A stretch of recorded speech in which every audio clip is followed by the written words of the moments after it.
Mank is David Fincher's first film in 6 years since the release of Gone Girl, and he has followed a trend set by other major filmmakers like Martin Scorsese and Alfonso Cuarón in producing and releasing this film on Netflix.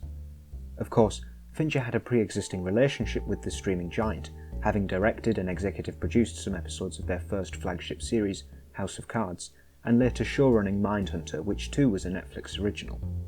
However, its release as a Netflix original does speak to a growing trend of significant awards contenders being distributed almost exclusively on online streaming services. This year has already seen the release of Mank and The Trial of the Chicago 7 on Netflix, both of which are expected to be serious contenders in this year's awards circuit. So is Mank worthy of such consideration? Well, yes and no. I rather enjoyed the film in the main. Gary Oldman is fantastic as ever, and his performance alone draws you into this world of the character.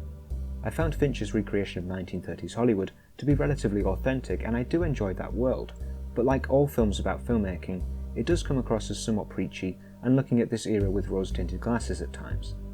That being said, the film isn't afraid to shy away from some of the malpractices and issues with this era of filmmaking. I'm also a huge fan of some of the techniques used in the film to make it fit the aesthetic of the time period. The visuals, editing, and even the sound, which at times feels almost tinny, work to create a believable world. Trent Reznor and Atticus Ross's score, as ever, was fantastic, and also worked well in service of this world. However, Mank suffers from one fatal flaw, I think. It relies possibly too heavily on the assumption that the audience has a pre-existing familiarity with the characters and politics involved. I won't claim to be an expert in the Hollywood studio system of the time, but I feel I have enough of a base knowledge of the key players involved and some of the history behind the making of Citizen Kane to at least follow along with the first act of Mank.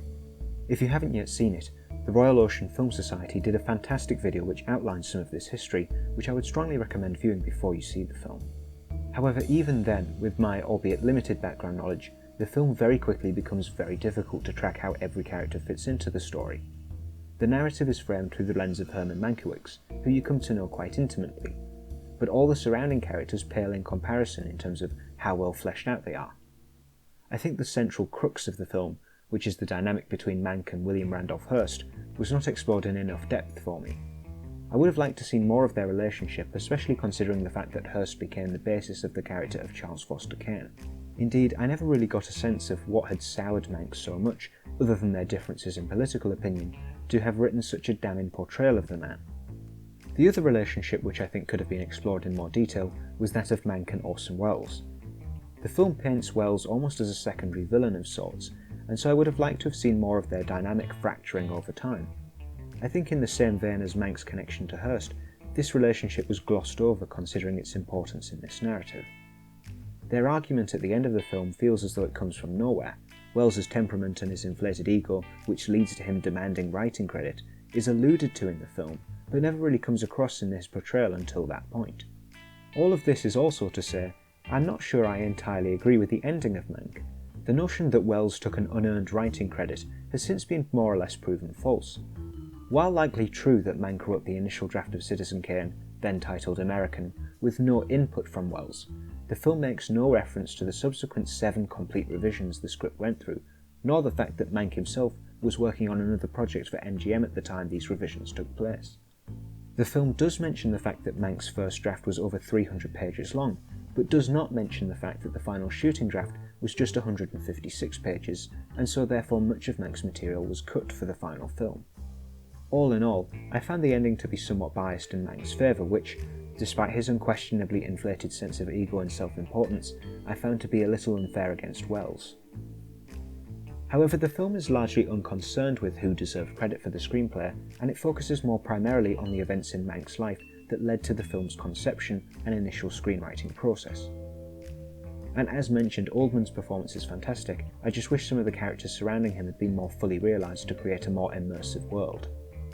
I managed to see the film at a local Everyman cinema now that lockdown has once again ended in the UK, and I'm not quite sure the film demands to be seen on a big screen in the same way some other Netflix originals do and would have benefited from a wider cinema release. That being said, I did rather enjoy the experience, and I think seeing it on a big screen does help to portray the mania and the excess of the Hollywood studio system. I generally prefer seeing new releases on the big screen where possible anyway, so I was glad they did at least a limited theatrical run of this film. I would recommend it if you get a chance, and it's safe to do so where you live, but as mentioned, I don't think the film would be improved that much compared to watching it at home. Overall, I did like Mank, but I think it gets bogged down by relying too heavily on a pre-existing knowledge of the man and the background of Citizen Kane's production. I'm not suggesting it should have been too expository, but I think it flings viewers in at the deep end too much. I'm curious to see how viewers react to the film without knowing anything about the man, or indeed without having seen Citizen Kane. I'm not sure it's quite the masterpiece I was hoping it would be, but it's still an enjoyable film and worthy of your time. Thank you for watching. I hope you've enjoyed my review. Please let me know your thoughts on the film in the comments below. Please consider leaving a like and subscribing for more if you've enjoyed this review, and until next time, thanks.